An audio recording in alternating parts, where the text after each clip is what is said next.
वैदिक एस्ट्रोलोजर जानती नहीं जे शनि जेउठी रहंती सेई ठारू चतुर्थ भाव को से परिपुष्ट कर दियंती। शनि चतुर्थ भाव रे रहे, तार चतुर्थ जहा सप्तम भाव ताहा व्यवसाय को देखाए, भागीदारी को देखाए, जीवन संगिनी को देखाए, ये सब भाव परिपुष्ट होता है। एवं यदि अष्टम रे शनि रुहंती तार चतुर्थ भाव एकादश स्थान जहा लाभ स्थान, जहा इच्छापूर्ति स्थान, जहा बड़ भाईर स्थान, ये सब जगह परिपुष्ट होता है। नमस्कार, मु ज्योतिर्विद विबुधानंद शतपथी।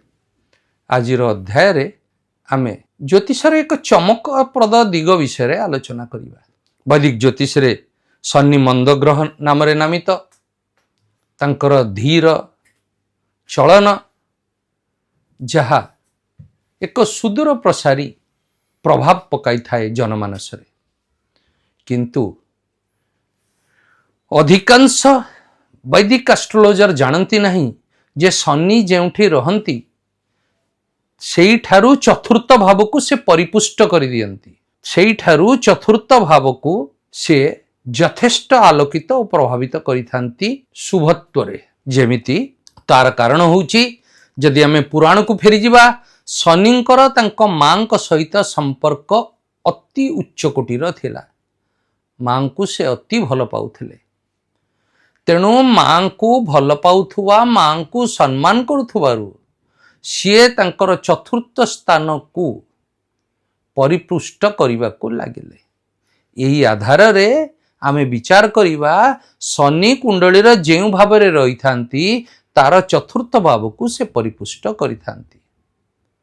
उदाहरण स्वरूप जदि शनि पंचम भाव रे रहंती तार चतुर्थ भाव पंचम, षष्ठ, सप्तम एवं अष्टम भाव को से परिपुष्ट करंती, ताहले से व्यक्ति अकल्ट साइंस बा प्राच्य विद्या रे तार अहेतुक आग्रह आसे। प्राच्य विद्या रे सीए प्रचेष्टा कले सफल हुई थाए एवं ता सह सीए जेते प्रकार गुप्त विद्या अछि सेथिरे से पारंगम होई पारथाए।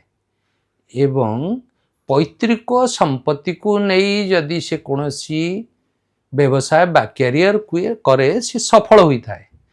ठीक सेमिति जदि शनि लग्न रे रुहंती तार चतुर्थ भाव जहा चतुर्थ को देखाए, जहा मातृभाव एवं जहा गृह सुख को देखाए, वाहन सुख को देखाए, लग्न रे रहिले से व्यक्तिर चतुर्थ भाव परिपुष्ट होता है। मां को सह सुसंपर्क रहे, घर गाड़ी ये सबुर वाहन सुख, ये सबुर सुख एवं प्राचुर्य मिलता है।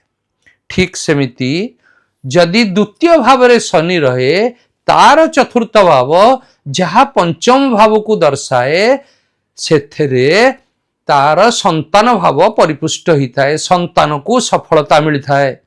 एवं सीए जाको कहती आर्टिस्टिक फील्ड रे कलात्मक दिगरे से सफल होता है, तार ड्रेस सेंस भल थाए एवं तार एक रोमांटिक पर्सना समाज आगे देखा जाए।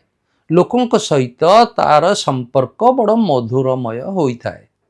ठीक सेमिति जदि शनि तृतीय भाव रे रहंती तार चतुर्थ भाव जहा षष्ठ भाव को देखाए, षष्ठ हला रिपु ऋण रोग ये भाव को से संतुलित करिवा सह शत्रुंक सह अति सहजरे से लड़ी पारे एवं शत्रु विजयी हुई पारे। तापरे जदि शनि चतुर्थ भाव रे रहे तार चतुर्थ जहा सप्तम भाव ताहा व्यवसाय को देखाए, भागीदारी को देखाए, जीवन संगिनी को देखाए, ये सब भाव परिपुष्ट होता है। जदि शनि पंचम भाव रे जहा मु कहली अष्टम भाव हैला, तापरे जदि षष्ठ भाव रे शनि रहे तार चतुर्थ नवम भाव हुए, ताहले सीए बहुत जगह को जीवा को तार आग्रह आसे, दूर यात्रा करिवार तार प्रबल इच्छा थाए, धर्म एवं धर्म गुरुं प्रति तार सम्मान रहे, तार आग्रह रहे ଏବଂ ଉଚ୍ଚ ଶିକ୍ଷାରେ ସେ ସଫଳ ହୋଇଥାଏ। ଯଦି ଶନି କାହା ଜାତକରେ ସପ୍ତମ ସ୍ଥାନରେ ରହନ୍ତି, ସେଠୁ ଚତୁର୍ଥ ସ୍ଥାନ ଦଶମ ସ୍ଥାନ ହୁଏ, ତାହେଲେ ଦଶମ ସ୍ଥାନରେ ତାଙ୍କର ଦଶମ ସ୍ଥାନ ଯାହା କର୍ମ ଭାବ ସାମାଜିକ ପ୍ରତିଷ୍ଠା ସେଟା ପରିପୁଷ୍ଟ ହୋଇଥାଏ ଏବଂ ସେ ଦିଗରେ ସଫଳ ହୋଇଥାଏ। ଏବଂ ଯଦି ଅଷ୍ଟମରେ ଶନି ରୁହନ୍ତି, ତାର ଚତୁର୍ଥ ଭାବ ଏକାଦଶ ସ୍ଥାନ, ଯାହା ଲାଭ ସ୍ଥାନ, ଯାହା ଇଚ୍ଛାପୂର୍ତ୍ତି ସ୍ଥାନ, ଯାହା ବଡ଼ ଭାଇର ସ୍ଥାନ, ଏସବୁ ଜାଗା ପରିପୁଷ୍ଟ ହେଇଥାଏ। ଠିକ୍ ସେମିତି ଯଦି ଶନି କୌଣସି ଜାତକରେ ନବମରେ ରହନ୍ତି, ତାର ଚତୁର୍ଥ ସ୍ଥାନ ଦ୍ୱାଦଶ ସ୍ଥାନ, ତାହେଲେ ଦ୍ୱାଦଶ ସ୍ଥାନ ବିଦେଶର ସ୍ଥାନ, ବିଦେଶରେ ସେ ସଫଳତା ମିଳିଥାଏ ଏବଂ ଡାକ୍ତରଖାନା ବା ହସ୍ପିଟାଲ ଫିଲ୍ଡରେ କ୍ୟାରିୟର କଲେ ସେ ସଫଳ ହୋଇଥାଏ ଏବଂ ହସ୍ପିଟାଲାଇଜେସନ ଯଦି ହୁଏ ସେ ଶୀଘ୍ର ଆରୋଗ୍ୟ ଲାଭ କରେ। ପୁନଃ ଯଦି ଜାତକର ଦଶମ ଭାବରେ ଶନି ରହେ, ତାର ଚତୁର୍ଥ ଭାବ ପ୍ରଥମ ଭାବ ଯାହା ନିଜର ପର୍ସନାଲିଟି, ନିଜର ବ୍ୟକ୍ତିତ୍ୱ, ତାକୁ ସେ ବିକଶିତ କରିଥାଏ ଏବଂ ଶନି ଯାହା ବାର୍ଦ୍ଧକ୍ୟର ପ୍ରତୀକ, ଯାହା ବୟସର କାରକ, ଯେତେବେଳେ ଶନି ଶୁଭ ଥାଏ ସିଏ ପ୍ରଥମ ଘରକୁ ଦେଖେ, ତାହେଲେ ସେ ବ୍ୟକ୍ତିର ଏଜିଂ ପ୍ରୋସେସ ସ୍ଲୋ ହୋଇଯାଏ, ସେ ୟଙ୍ଗ ଦିଶେ। ବଡ଼ ଅଦ୍ଭୁତ କଥା ଶୁଣନ୍ତୁ ଆଜ୍ଞା। କିନ୍ତୁ ଯଦି ଅଶୁଭତ୍ୱ ଥାଏ ଦୃଷ୍ଟି ଦିଏ, ତାହେଲେ ବାର୍ଦ୍ଧକ୍ୟ ଶୀଘ୍ର ଆସିଯାଏ, ଏଜିଂ ପ୍ରୋସେସ ଫାଷ୍ଟ ହୋଇଯାଏ। ତେଣୁ ଦଶମରେ ଶନି ରହି ପ୍ରଥମ ଭାବକୁ ଦେଖିଲେ ଏଭଳି ଫଳାଦେଶ କରାଯାଏ। ପୁନଃ ଯଦି ଶନି ଏକାଦଶ ଭାବରେ ରହି ଚତୁର୍ଥ ଭାବ ଦ୍ୱିତୀୟ ଭାବକୁ ଦେଖାଏ, ଯାହା ଧନ ଭାବ, ବାଣୀ ଭାବ, କୁଟୁମ୍ବ ଭାବକୁ ଦେଖାଏ, ସେ ସେଇ ଭାବକୁ ପରିପୁଷ୍ଟ କରେ, ଫଳରେ ସେ ବ୍ୟକ୍ତି ଧନଶାଳୀ ହୁଏ, ସେ ବ୍ୟକ୍ତିର ବାଣୀରେ ମାଧୁର୍ଯ୍ୟ ଆସେ, ସିଏ ସମସ୍ତଙ୍କୁ ପ୍ରଭାବିତ କରିପାରେ ଏବଂ କୁଟୁମ୍ବ ସ୍ତରରେ ସୁଖ ମିଳେ, କୁଟୁମ୍ବରେ ସାଫଲ୍ୟତା ମିଳେ। ତାପରେ ଶେଷରେ ଯଦି ଶନି ଦ୍ୱାଦଶ ଭାବରେ ରହେ, ତାର ଚତୁର୍ଥ ସ୍ଥାନ ତୃତୀୟ ସ୍ଥାନରେ ରହିବା ଦ୍ୱାରା ତାର ପିଆର ପବ୍ଲିକ ରିଲେସନ ବହୁତ ଷ୍ଟ୍ରଙ୍ଗ ହୁଏ, ତାର ଲେଖନ ପଠନରେ, ତାର ସୃଜନଶୀଳତାରେ ତାର ଆଗ୍ରହ ବଢିଯାଏ ଏବଂ ସେଥିରେ ସେ ଅତ୍ୟନ୍ତ ସଫଳ ହୁଏ। ତାହେଲେ ଭାବନ୍ତୁ ଶନି ଯେଉଁଠି ରୁହନ୍ତି ତାର ଚତୁର୍ଥ ଭାବକୁ କିଭଳି ପରିପୁଷ୍ଟ କରନ୍ତି।